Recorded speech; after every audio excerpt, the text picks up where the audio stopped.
SSLC ಪರೀಕ್ಷೆ ಹತ್ತಿರವಿರುವಾಗಲೇ ಫಲಿತಾಂಶದ ವೃದ್ಧಿಗಾಗಿ ಶಿಕ್ಷಣ ಇಲಾಖೆಯ ಆಫೀಸರ್ಸ್ ಶಿಕ್ಷಕರು ವಿವಿಧ ರೀತಿಯಲ್ಲಿ ವಿಭಿನ್ನವಾಗಿ ಪ್ರಯತ್ನ ಮಾಡ್ತಾ ಇದ್ದಾರೆ. ಬೆಳಗಾವಿ ಶೈಕ್ಷಣಿಕ ಜಿಲ್ಲೆಯ ಡಿಡಿಪಿಐ ಲೀಲಾವತಿ ಹಿರೇಮಠ್ ಹಾಗೂ ಕಿತ್ತೂರು ಬಿಇಒ ಚನ್ನಬಸಪ್ಪ ತುಂಬಾಕಿ ಅವರೊಂದಿಗೆ ನಮ್ಮ ನ್ಯೂಸ್ ಸಮೂಹದ ರಾಜ್ಯ ಉಪಸಂಪಾದಕ ಬಸವರಾಜು ಸಂದರ್ಶನ ನಡೆಸಿ ಎಸ್ಎಸ್ಎಲ್ಸಿ ಮಕ್ಕಳ ಫಲಿತಾಂಶದ ವೃದ್ಧಿ ಹಾಗೂ ಹಾಕಿಕೊಂಡ ಯೋಜನೆಗಳು ಸೇರಿದಂತೆ ವಿವಿಧ ವಿಷಯಗಳ ಬಗ್ಗೆ ಪ್ರಶ್ನೆಗಳಿಗೆ ಉತ್ತರವನ್ನು ಪಡೆದಿದ್ದಾರೆ.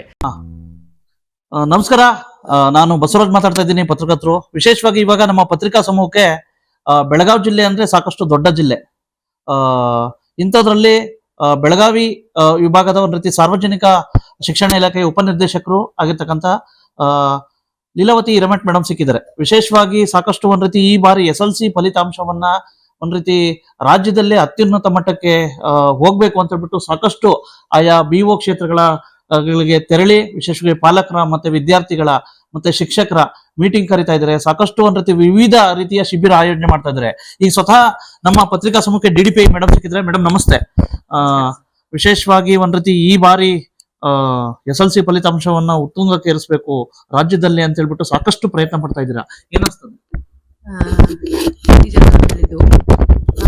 ಏನಂತಂದ್ರೆ ಯಾವುದೇ ಒಂದು ಕ್ಷೇತ್ರ ಆಗಲಿ ಅದರಲ್ಲಿ ಶಿಕ್ಷಣ ಇಲಾಖೆಯೆಡೆಗೆ ಬಹಳಷ್ಟು ಭರವಸೆ ಇರ್ತದೆ. ಯಾಕಂತಂದ್ರೆ ಮಕ್ಕಳು 1ರಿಂದ 10ನೇ ತರಗತಿ ಮಕ್ಕಳು ನಮ್ಮ ಹತ್ರ ಏನಿರ್ತಾರೆ, ನಾಳೆಯ ಭವಿಷ್ಯ ಅವರು. ಆ ನಿಟ್ಟಿನಲ್ಲಿ SSLC ಅಂತಕ್ಕಂಥದ್ದು ಬಹಳ ಪ್ರಮುಖವಾದ ಹಂತ. ಆ ಫಲಿತಾಂಶವನ್ನ ನಾವು ವಿನೂತನವಾದಂತಹ ನಿರ್ದಿಷ್ಟವಾದ ಯೋಜನೆಗಳ ಮೂಲಕ ಉತ್ತಮ ಪಡಿಸಬೇಕು ಎನ್ನುವಂತಹ ಒಂದು ಕಾರಣಕ್ಕಾಗಿ ಮಾನ್ಯ ಜಿಲ್ಲಾ ಉಸ್ತುವಾರಿ ಸಚಿವರು, ಎಲ್ಲಾ ಶಾಸಕರು, MLC ಸರ್ ಅವರು ಇರ್ಬೋದು, ಮಿನಿಸ್ಟರ್ಸ್ ಇರ್ಬೋದು, ಜೊತೆಗೆ ನಮ್ಮ DC ಮತ್ತು CO ರವರ ಒಂದು ಮಾರ್ಗದರ್ಶನದಲ್ಲಿ ಉತ್ತಮವಾದ ಯೋಜನೆಗಳೊಂದಿಗೆ ನಾವು ಕಾರ್ಯೋನ್ಮುಖರಾಗಿದ್ದೇವೆ ಸರ್.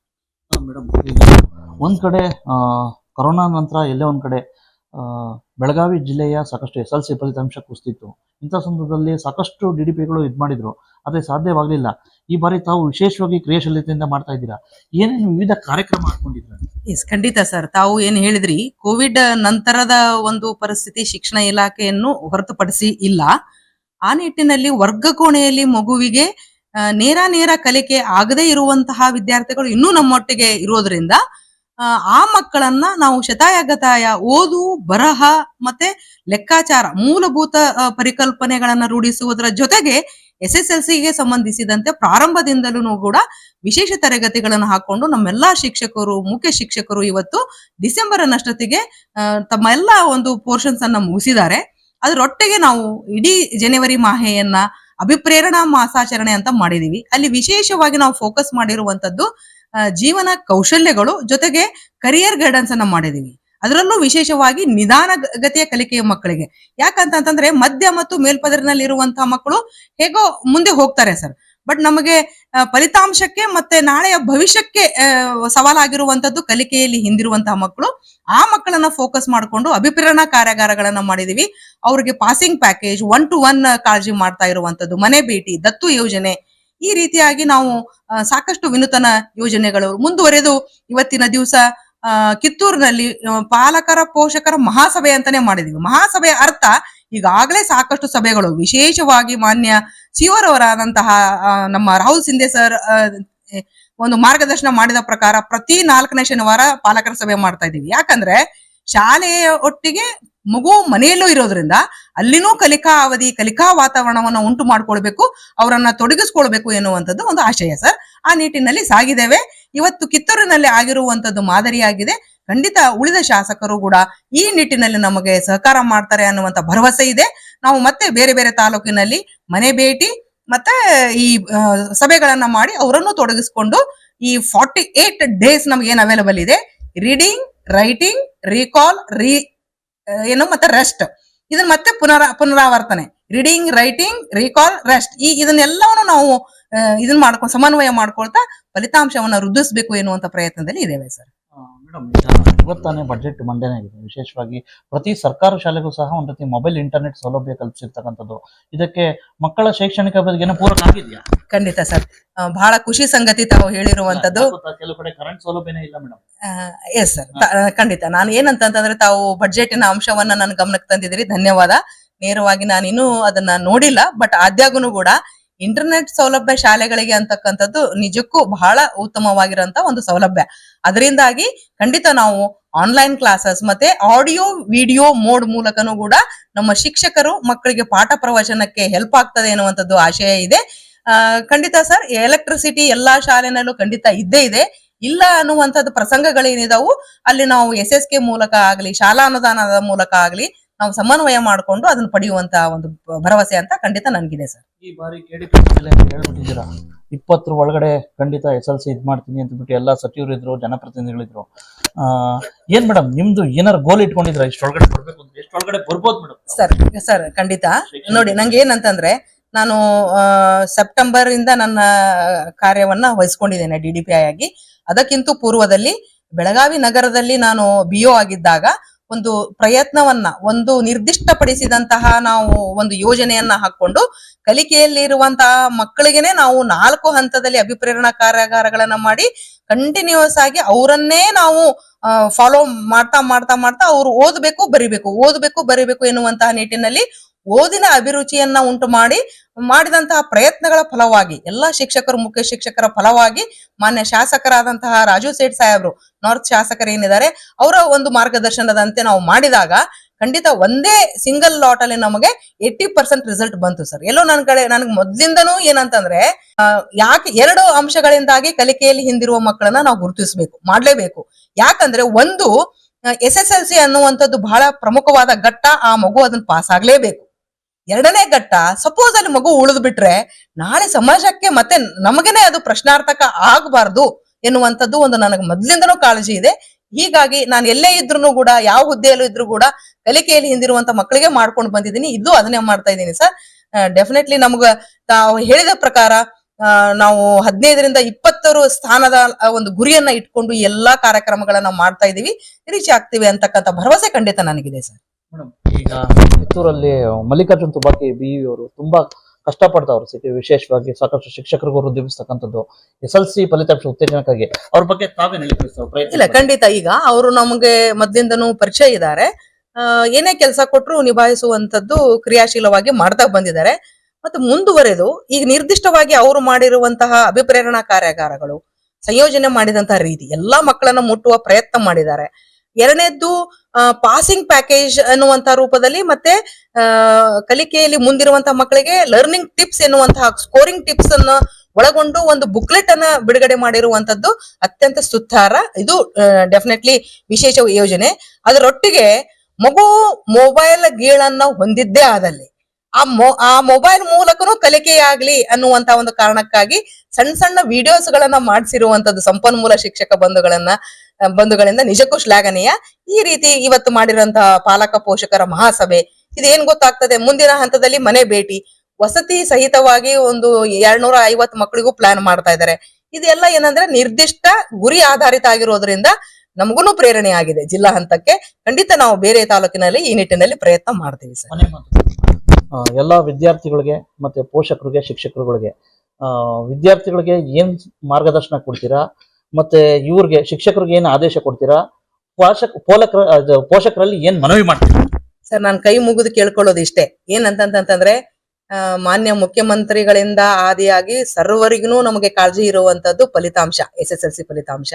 ಜಿಲ್ಲೆನಲ್ಲಿ ಎಲ್ಲಾ ಹಿರಿಯ ಅಧಿಕಾರಿಗಳು ಮತ್ತೆ ಏನು ಜನಪ್ರತಿನಿಧಿಗಳ ಒಂದು ಮಾರ್ಗದರ್ಶನದಲ್ಲಿ ಕಾರ್ಯ ಮಾಡ್ತಾ ಇದ್ದೀರಿ. ಎಲ್ಲಾ ಶಿಕ್ಷಕರಲ್ಲಿ ನಾನು ವಿನಂತಿ ಮಾಡೋದು ಇಷ್ಟೇ, 48 ದಿವಸ ಮಕ್ಕಳನ್ನ ಹಿಡಿದಿಟ್ಕೊಳ್ರಿ. ಮನೆಯಲ್ಲಿ ಪಾಲಕರು, ಪೋಷಕರು ನೇರವಾಗಿ 1 to 1 ಆ ಮಕ್ಕಳನ್ನ ನೀವು ಕುಂದಿರಿಸಿಕೊಂಡು ಕಾಳಜಿ ಮಾಡಿದ್ದೆ ಆದ್ರೆ ಖಂಡಿತ ನಾವು ನಮ್ಮ ಗುರಿಯನ್ನ ಈಡೇರಿಸಿಕೊಳ್ಳಕ್ಕೆ ಸಾಧ್ಯ ಇದೆ ಸರ್. ಇವೆಷ್ಟು ಒಟ್ಟಾರೆ ಶಿಕ್ಷಕರೇ ಗೊತ್ತಾಯ್ತಲ್ಲ. ಮಾನ್ಯ DDPI ಮೇಡಮ್ ಅವರು ಬೆಳಗಾವಿ, ಇವರ ಒಂದ್ ರೀತಿ ಸಮಗ್ರ ಮುಕ್ತ ಸಂವಾದ. ನಮಸ್ಕಾರ, ಥ್ಯಾಂಕ್ ಯು ಬಸವರಾಜ್. ಎಲ್ಲ ರಾಜ್ಯಾದ್ಯಂತ SLC ಮಕ್ಕಳ ಫಲಿತಾಂಶ ಸ್ವಲ್ಪ ಲೋ ಆಗಿತ್ತು ಸರ್. ವಿಶೇಷವಾಗಿ ಜಿಲ್ಲೆನೂ ಅಷ್ಟೇ ಸಹ ಸಾಕಷ್ಟು ಹಿಂದಕ್ಕೆ ಹೋಗಿತ್ತು. ಏನಾದ್ರು ಹೊಸ ನಿಮ್ದೇ ಆದ ಏನೇನ್ ಪ್ಲಾನ್ಗಳು ಹಾಕೊಂಡಿದ್ರೆ, ಏನ್ ಇಂಪ್ಲಿಮೆಂಟೇಷನ್ ಮಾಡಿದ್ರೆ?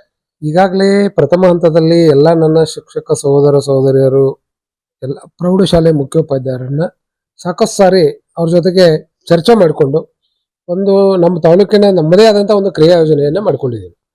ಒಂದೇದ್ದು ಫಸ್ಟ್ ಮಾನ್ಯ ಶಾಸಕರ ಅಧ್ಯಕ್ಷತೆಯಲ್ಲಿ ಎಲ್ಲಾ ಶಿಕ್ಷಕರು, ಮುಖ್ಯ ಶಿಕ್ಷಕರ ಸಭೆ ಮಾಡಿದ್ವಿ. ಅದರ ಪ್ರೊಸೀಡಿಂಗ್ಸ್ ಅನ್ನ ಅಥವಾ ಸಭೆ ನಡವಳಿಕೆಯನ್ನ ಇಂಪ್ಲಿಮೆಂಟ್ ಮಾಡಿದ್ವಿ. 2ನೇ ಸಲ ಶಿಕ್ಷಕರು ಮತ್ತು ಮುಖ್ಯ ಶಿಕ್ಷಕರ ಸಭೆ, ಅದರಲ್ಲಿ ಚರ್ಚಿಸಿದಂತ ವಿಷಯಗಳನ್ನ ಹಂತ ಹಂತವಾಗಿ ಎಲ್ಲವನ್ನೂ ಕೂಡ ಇಂಪ್ಲಿಮೆಂಟ್ ಮಾಡಿದ್ವಿ. ಆನಂತರ ನಮಗೆ ಬೇಕಾದದ್ದು ಮಕ್ಕಳಿಗೆ ಏನ್ ಬೇಕಾಗಿದೆ ಅನ್ನೋದನ್ನ ತಿಳ್ಕೊಳ್ಳಿಕ್ಕೆ ಫೋನ್ ಇನ್ ಕಾರ್ಯಕ್ರಮ ಮಾಡಿದ್ವಿ. ಸುಮಾರು 540 ಮಕ್ಕಳು ಪ್ರಶ್ನೆಗಳನ್ನ ಕೇಳಿದ್ರು. ಸುಮಾರು 24 ಜನ ಸಂಪನ್ಮೂಲ ವ್ಯಕ್ತಿಗಳು 6 ಕೊಠಡಿಗಳಲ್ಲಿ ಚೆನ್ನಾಗಿ ಪ್ರಿಪೇರ್ ಆಗಿ ಒಳ್ಳೆ ರೀತಿಯಾದಂತ ಒಂದು ನಮಗೆ ಮಕ್ಕಳಿಗೆ ಏನು ಕೊಡಬೇಕಾಗಿದೆ ಅನ್ನೋದು ನಮಗೆ ಮಾಹಿತಿ ಸಿಕ್ತು. ದೃಷ್ಟಾಂಶಗಳ ಸಮಸ್ಯೆ ಅರ್ಥ ಮಾಡ್ಕೊಂಡ್ವಿ. ಆ ಆಧಾರದ ಮೇಲೆ ಅಭಿಪ್ರೇರಣಾ ಕಾರ್ಯಾಗಾರಗಳನ್ನ ಪ್ರತಿ ಕ್ಲಸ್ಟರ್ ನಲ್ಲಿ ಸುಮಾರು 8 ಅಭಿಪ್ರೇರಣಾ ಕಾರ್ಯಾಗಾರಗಳನ್ನ ಮಾಡಿದ್ವಿ. ಅಲ್ಲಿ ಆಯ್ದ ಅತ್ಯಂತ ಉತ್ತಮ ಸಂಪನ್ಮೂಲ ವ್ಯಕ್ತಿಗಳನ್ನ ಕರೆಸಿ ಪಾಠ ಮಾಡಿಸಿದ್ವಿ. ಮಕ್ಕಳಿಗೆ ಅಲ್ಲಿಗೆ SLC ಬಗ್ಗೆ ಯಾವ ರೀತಿಯಾಗಿ ನಾವು ಅಭ್ಯಾಸ ಮಾಡ್ಬೇಕು ಅನ್ನುವಂತ ವಿಧಾನಗಳನ್ನ ಹೇಳಿಕೊಟ್ಟಿವಿ. ಒಟ್ಟಾರೆಯಾಗಿ ಸುಮಾರು ಒಂದು 8 ರಿಂದ 10 ಕಾರ್ಯಕ್ರಮಗಳು ಅತ್ಯಂತ ಯಶಸ್ವಿ ಕಾರ್ಯಕ್ರಮಗಳನ್ನ ಈಗಾಗಲೇ ಮಾಡಿದ್ವಿ. ಇವತ್ತು ಇನ್ನೂ ಒಂದು ಹೆಜ್ಜೆ ಮುಂದೆ ಹೋಗಿ ಪಾಲಕರ ಜೊತೆ ಕೂಡ ಅದರ ಜವಾಬ್ದಾರಿ ಇರಬೇಕು ಅನ್ನುವಂತ ನಿಟ್ಟಿನಲ್ಲಿ ಇವತ್ತು ತಾಯಂದ್ರು, ತಾವೆಲ್ಲರೂ ನೋಡಿದಿರಿ, ತಾಯಂದ್ರು ಪಾಲಕರು ಎಲ್ಲರೂ ಕೂಡ ಇವತ್ತು ಸಭೆಗೆ ಹಾಜರಾಗಿದ್ರು. ಜೊತೆಗೆ ಪಾಸಿಂಗ್ ಪ್ಯಾಕೇಜ್ ಅನ್ನುವಂತ ಒಂದು ಪ್ಯಾಕೇಜ್ ಅನ್ನ ನಮ್ಮ ವಲಯದ ಆಯ್ದ ಸಂಪನ್ಮೂಲ ವ್ಯಕ್ತಿಗಳು, ಒಳ್ಳೆಯ ಶಿಕ್ಷಕರು ಎಲ್ಲ ಸೇರ್ಕೊಂಡು ನಮ್ಮ ಚಿತ್ತ ಉತ್ತೀರ್ಣತ ಅನ್ನುವಂತ ಒಂದು ಕಾನ್ಸೆಪ್ಟ್ ಅನ್ನ ಇಟ್ಕೊಂಡು ನಮ್ಮ ತಾಲೂಕಿನಲ್ಲಿ ಯಾವ ಮಗುವೂ ಅನುತ್ತೀರ್ಣ ಆಗಬಾರದು ಅನ್ನುವಂತ ಉದ್ದೇಶ ಇಟ್ಕೊಂಡು ಸುಮಾರು 40 ಅಂಕಗಳಿಗೆ ಆ ಮಗು 40 ಅಂಕಗಳನ್ನು ಓದಿದ್ರೆ ಸಾಕು 100% ನಮಗೆ ರಿಸಲ್ಟ್ ಸಿಗ್ತದೆ ಅನ್ನುವಂತ ನಿಟ್ಟಿನಲ್ಲಿ ಮಾನ್ಯ ಶಾಸಕರು ಅದನ್ನ ಪ್ರಕಟ ಮಾಡಿಕೊಟ್ಟಿದ್ದಾರೆ. ಅದಾಯ್ತು. ಆನಂತರ ಇನ್ನು ಮುಂದೆ ಯಾವ ಮಗು ಕಲಿಕೆಯಲ್ಲಿ ಹಿಂದುಳಿದವಲ್ಲ, ಸುಮಾರು 250 ಮಕ್ಕಳು ಕಲಿಕೆಯಲ್ಲಿ ಈಗ 1ನೇ ಸರಣಿ ಪರೀಕ್ಷೆ ನಾವು ವಿಶ್ಲೇಷಣೆ ಮಾಡಿದಾಗ 250 ಮಕ್ಕಳು NC ಅಂದ್ರೆ ನಾಟ್ ಕಂಪ್ಲೀಟೆಡ್, ಕೆಲವೊಂದು ವಿಷಯಗಳಲ್ಲಿ ಅನುತ್ತೀರ್ಣರಾಗಿದ್ದಾರೆ. ಅಂತ ಮಕ್ಕಳನ್ನ ಏನ್ ಮಾಡಿದೀವಿ, ಸುಮಾರು 5 ಹಾಸ್ಟೆಲ್ಗಳಿವೆ ನಮ್ಮ ತಾಲೂಕಿನಲ್ಲಿ, ಸಮಾಜ ಕಲ್ಯಾಣ ಇಲಾಖೆ ಹಾಸ್ಟೆಲ್ಗಳು. ಆ ಹಾಸ್ಟೆಲ್ಗಳಲ್ಲಿ ಸುಮಾರು 10 ದಿನಗಳವರೆಗೆ ವಸತಿ ಸಹಿತ ಮಕ್ಕಳನ್ನ ಇಟ್ಟುಕೊಂಡು ಆ ಮಕ್ಕಳಿಗೆ ನಮ್ಮ ಶಿಕ್ಷಕರು ಆನಂತರ ಪದವೀಧರ ಶಿಕ್ಷಕರನ್ನ ಬಳಕೆ ಮಾಡಿಕೊಂಡು ಒಟ್ಟಾರೆಯಾಗಿ ಯಾವುದೇ ರೀತಿಯಾಗಿ ಪ್ರಾಮಾಣಿಕವಾಗಿ ನಮ್ಮ ತಾಲೂಕಿನ ಫಲಿತಾಂಶವನ್ನು ಹೆಚ್ಚಿಸಬೇಕು ಅನ್ನುವಂತ ಒಂದು ಮಹತ್ವಾಕಾಂಕ್ಷೆ ಇದೆ. ಎಲ್ಲಾ ಶಿಕ್ಷಕರು ಕೂಡ ಬಹಳ ಅತ್ಯುತ್ತಮವಾಗಿ ಕಾರ್ಯವನ್ನ ನಿರ್ವಹಿಸ್ತಾರೆ. ಈಗ ನಿಮ್ಮ ಕಾರ್ಯವೈಖರಿನ ಸಾಕಷ್ಟು ಬೇರೆ ಜಿಲ್ಲೆಗಳ ಪ್ರತಿ ಬಿಒಗಳು ಕಾಪಿ ಮಾಡ್ತಾವ್ರಿ ಸರ್. ವಿಶೇಷವಾಗಿ ಏನ್ ನಿಮ್ ಮನ್ಸಿಗೆ ಬಂದಿದ್ದು ಅಥವಾ ಯಾರಾದ್ರೂ ಇಂಪ್ಲಿಮೆಂಟ್ ಮಾಡಿದ್ದು ಅಥವಾ ಯಾರಾದ್ರೂ ಸಲಹೆ ಕೊಟ್ಟಿದ್ದು, ಯಾವ ರೀತಿ ಸ್ಟೈಲ್ ನಿಮ್ ವರ್ಕ್ ಸ್ಟೈಲು? ಕೆಲವು ಸ್ವಂತ ನನ್ನ ವಿಚಾರಗಳನ್ನ ಆನಂತರ ಸಾಮೂಹಿಕವಾಗಿ ನನ್ನ ತಾಲೂಕಿನ ಎಲ್ಲಾ ಶಿಕ್ಷಕರ ಅಭಿಪ್ರಾಯಗಳನ್ನು ಸಂಗ್ರಹ ಮಾಡಿ ಯಾವ್ದು ಒಳ್ಳೇದು ಅನ್ನೋದನ್ನ ಅದನ್ನ ಆಯ್ಕೆ ಮಾಡ್ಕೋತಾರೆ. ಈಗ ಸಾಮಾನ್ಯವಾಗಿ ಒಬ್ರು ಒಳ್ಳೆ ಐಡಿಯಾ ಇರ್ತದೆ. ಈಗ ಒಂದು ಉದಾಹರಣೆ ಕೊಡ್ಬೇಕು ಅಂದ್ರೆ, ಸರ್ಕಾರಿ ಪ್ರೌಢಶಾಲೆ ಹಿರೇನಂದಿ ಒಳಗ ನಿನ್ನೆ ಭುವನೇಶ್ವರಿ ಹಿರೇಮಠ ಅಂತೇಳಿ ಒಬ್ರು ಟೀಚರ್ ಸರಣಿ ಪರೀಕ್ಷೆ ಆದ್ಮೇಲೆ ಉತ್ತರ ಪತ್ರಿಕೆ ಅನಾಲಿಸಿಸ್ ಮಾಡೋಕ್ಕಿಂತ ಪೂರ್ವದಾಗ ಯಾವ ರೀತಿಯಾಗಿ SLC ರಿಸಲ್ಟ್ ಅನ್ನ ಹಚ್ತಾವಲ್ಲ ಹಂಗ ಕೀ ಆನ್ಸರ್ ಅನ್ನ ಶಾಲೆ ಬೋರ್ಡ್ಗಳಿಗೆ ಹಚ್ತಾರ. It is a very innovative ideas. ಈಗ ನಮ್ಮ ತಾಲೂಕಿನಲ್ಲಿ ಬಹಳಷ್ಟು ಇನ್ನೋವೇಟಿವ್ ಟೀಚರ್ಸ್ ಇದ್ದಾರೆ. ಅವ್ರ ಅಭಿಪ್ರಾಯ ಸಂಗ್ರಹ ಮಾಡಿಕೊಂಡು ನಮ್ಮದೇ ಆದಂತ ಒಂದು ಅದಕ್ಕೊಂದು ಥೀಮ್ ಅನ್ನ ರೆಡಿ ಮಾಡ್ಕೊಂಡು ಕೆಲಸ ಮಾಡ್ತಾರೆ. ಈಗ ಇನ್ನೊಂದು ಈಗ ಇವತ್ತಾನೆ ಕೇಂದ್ರ ಸರ್ಕಾರ ಒಂದ್ ರೀತಿ ಪ್ರತಿ ಸರ್ಕಾರಿ ಶಾಲೆಗೂ ಸಹ ಉಚಿತ ಮೊಬೈಲ್ ಒಂದ್ ರೀತಿ ನೆಟ್ವರ್ಕ್ ಇದ್ ಮಾಡಿದೆ, ಇಂಟರ್ನೆಟ್ ಸೌಲಭ್ಯ. ಇದಕ್ಕೆ ಎಲ್ಲ ಒಂದ್ ಕಡೆ ಮಕ್ಕಳ ಶೈಕ್ಷಣಿಕ ಅಭಿವೃದ್ಧಿಗೆ ಪೂರಕ ಆಗುತ್ತೆ ಅಂತ ಕನ್ಸಿದ್ದೆ. ಕೆಲವು ಕಡೆ ಇನ್ನ ಕರೆಂಟ್ ಸೌಲಭ್ಯನೇ ಇಲ್ಲ, ಕೆಲವು ಕಡೆ ಈ ರೀತಿ ಯಾವ ರೀತಿ ಸಾಧ್ಯ? ಈಗ 5G ಬಂದಿದೆ. 5G ಬಂದಿರೋದ್ರಿಂದ ನಮಗೆ ಕೇಬಲ್ಗಳ ಅವಶ್ಯಕತೆ ಬರಲ್ಲ. ಅವಾಗ ಎಂತ ಗುಡ್ಡಗಾಡು ಪ್ರದೇಶದಲ್ಲೂ ಕೂಡ ಇಂಟರ್ನೆಟ್ ಸೌಲಭ್ಯ ಒದಗಿಸಲಿಕ್ಕೆ ಸಾಧ್ಯ ಇದೆ. ಇಂಟರ್ನೆಟ್ ಸೌಲಭ್ಯ ಒದಗಿಸುವುದರಿಂದ ಈಗಾಗಲೇ ನಮ್ಮ ಕ್ಷೇತ್ರ ವ್ಯಾಪ್ತಿಗೆ ಸಂಬಂಧಪಟ್ಟಂತೆ ಹೆಚ್ಚು ಕಡಿಮೆ ಎಲ್ಲಾ ಪ್ರೌಢಶಾಲೆಗಳಿಗೂ ಈಗ ಸ್ಮಾರ್ಟ್ ಕ್ಲಾಸ್ಗಳಿವೆ. ಅಲ್ಲಿ ಹೊಸ ಹೊಸ ಇನ್ನೋವೇಟಿವ್ ಐಡಿಯಾಸ್ ಯೂಟ್ಯೂಬ್ಗಳನ್ನ ಬಳಕೆ ಮಾಡಿ ಶಿಕ್ಷಕರು ಕೂಡ ಅದನ್ನ ಏನೋ TLM ಅಂತೇಳಿ ಯೂಸ್ ಮಾಡಿಕೊಂಡು ಬೋಧನೆ ಮಾಡಿದ್ರೆ ಇನ್ನೂ ಪರಿಣಾಮಕಾರಿ ಆಗುತ್ತೆ. ಈಗ ಒಂದು ವಿಷಯವನ್ನ 10 ಸಾರಿ ಹೇಳೋಕ್ಕಿಂತ ಒಂದ್ ಸಾರಿ ಆ ಪಿಕ್ಚರ್ ಅನ್ನು ತೋರಿಸ್ಬಿಟ್ಟು ಅಂದ್ರೆ ಬಹಳಷ್ಟು ಮನನ ಆಗ್ತಾ ಇದೆ ಅನ್ನುವಂತ ದೃಷ್ಟಿಯಿಂದ ಈಗ ಕೇಂದ್ರ ಸರ್ಕಾರ ಅದನ್ನು ಮಾಡ್ತಾ ಇರೋದು ಒಳ್ಳೆ ವಿಚಾರ. ಈಗ DDP ಅವರೇನೋ ಒಂದು ನಿರ್ದಿಷ್ಟ ಒಂದು ರೀತಿ ಗುರಿ ಹಾಕೊಂಡಿದ್ದಾರೆ. ಮೊನ್ನೆ KDP ಸಭೆಯಲ್ಲಿ ಹೇಳಿದ್ರು, ಇವಾಗ ನಮ್ಮ ಪತ್ರಿಕಾ ಸಮೂಹಕ್ಕೆ ಹೇಳಿದ್ರು, ಈ ಬಾರಿ 20 ರಿಂದ 15 ಇಲ್ಲಾಂದ್ರೆ 15 ಒಳಗಡೆ ಈ ಬಾರಿ ನಾವು ಬಂದೇ ಬರ್ತೀವಿ SLC ಫಲಿತಾಂಶ ಅಂತ. ಹಾಗಾಗಿ ನೀವೇನಾದ್ರು ಈ ಬಾರಿ ಜಿಲ್ಲಾ ಲೆವೆಲ್ಗೆ, ತಾಲೂಕು ಲೆವೆಲ್ಗೆ ಈ ಬಾರಿ ಎಷ್ಟು ಏನೋ ಪ್ರಥಮ ಬರ್ತೀರಾ ಅಂತ ಹೇಳ್ಬಿಟ್ಟು ಏನಾದ್ರು ನಿರೀಕ್ಷೆ ಮಾಡಬಹುದಾ? 100% ಫಸ್ಟ್ ಬರ್ತದೆ ಇಡೀ ಜಿಲ್ಲೆಗೆ. ಎಸ್, 100%. ಓಕೆ. ಒಟ್ಟಾರೆ ಕೊನೆ ಪ್ರಶ್ನೆ, ಎಲ್ಲಾ ಶಿಕ್ಷಕರುಗಳಿಗೆ ಏನ್ ಸಲಹೆ ಕೊಡಕ್ ಇಷ್ಟಪಡ್ತೀರಾ? ಪೋಷಕರಿಗೆ ಏನ್ ಮನವಿ ಮಾಡ್ಲಿಕ್ಕೆ ಇಷ್ಟಪಡ್ತೀರಾ? ಮತ್ತೆ ಎಲ್ಲಾ ವಿದ್ಯಾರ್ಥಿಗಳಿಗೆ ಏನು ಆದೇಶ ಕೊಡ್ತೀರಾ? ನನ್ನ ತಾಲೂಕಿನ ವ್ಯಾಪ್ತಿಯ ಎಲ್ಲಾ ಪ್ರೌಢಶಾಲಾ ಶಿಕ್ಷಕರು ಚೆನ್ನಾಗಿ ಕೆಲಸ ಮಾಡ್ತಾ ಇದ್ದಾರೆ. ಅವರಿಗೆ ಸ್ವಯಂ ಆದೇಶ ಮಾಡ್ಕೊಂಡ್ಬಿಟ್ಟಿದ್ದಾರೆ ಅವ್ರು ಈಗಾಗಲೇ. ನನ್ನ ವಿಷಯದಲ್ಲಿ ಮಕ್ಕಳು ಯಾರು ಅನಿತರನ ಆಗಬಾರದು ಅಂತೇಳಿ ಅವರವರೇ ಘೋಷಣೆ ಮಾಡ್ಕೊಂಡಿದ್ದಾರೆ.